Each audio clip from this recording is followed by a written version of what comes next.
எங்கள் பேர் லக்ஷனா, வயசு 33 ஆகுது. இவங்க சென்னை மாவட்டத்தை சேர்ந்தவங்கம்மா. இன்றைக்கி ஒரு அருமையான குணம் உள்ள, நல்லா பார்த்துக்கக்கூடிய மனக்குண்டு பெண்ணுறந்தம்மா கொண்டு வந்திருக்கேன்.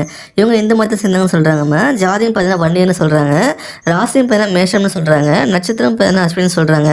இப்போ இவங்க 2ஆம் திருமணத்துக்கு தான் வரன்னு பார்த்துட்டு வராங்க. இவங்க ஸ்கூலில் தான் படிச்சிருக்காங்களா.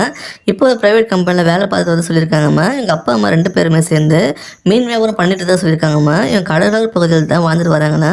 இவங்க கொஞ்சம் ஏழ்மையான குடும்பம் தான்மா. நம்ம சப்ஸ்கிரைபர் ஒருத்தர் தான் நம்ம சேனல் மூலமாக ஆல்ரெடி நல்ல வசதியான வரணும் அமைஞ்சு இப்போ சந்தோஷமாக இருக்காங்கன்னா, அவங்க மூலமாக தான் இவங்களுக்கு நம்மளை பற்றி தெரிஞ்சு உடனே கேட்டு வந்திருக்காங்க. இவங்களுக்கு கூட பிறந்தவங்க பார்த்தீங்கன்னா ஒரு அண்ணன் ஒரு தம்பி இருக்கதான் சொல்லியிருக்காங்கம்மா.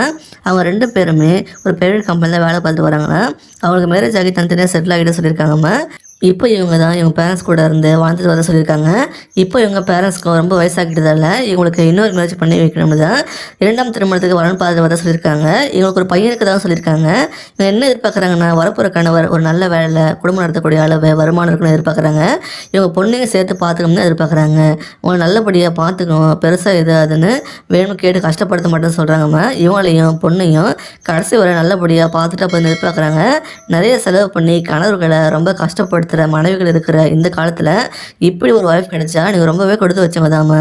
உங்களுக்கு நல்ல வசதி இருந்து தனிமையில் யாரும் நம்ம கஷ்டப்பட்டுருக்கீங்க அப்படின்னா இவங்க நல்லபடியாக காப்பாற்ற முடியும் நம்பிக்கை கொடுத்தீங்கன்னா இவங்களை அப்ரோச் பண்ணலாம். இவங்களை பிடிச்சிருந்தா இந்த வீடியோக்கு லைக் பண்ணிவிட்டு ஒரு பத்த கமெண்ட்டில் சொல்லுங்கம்மா.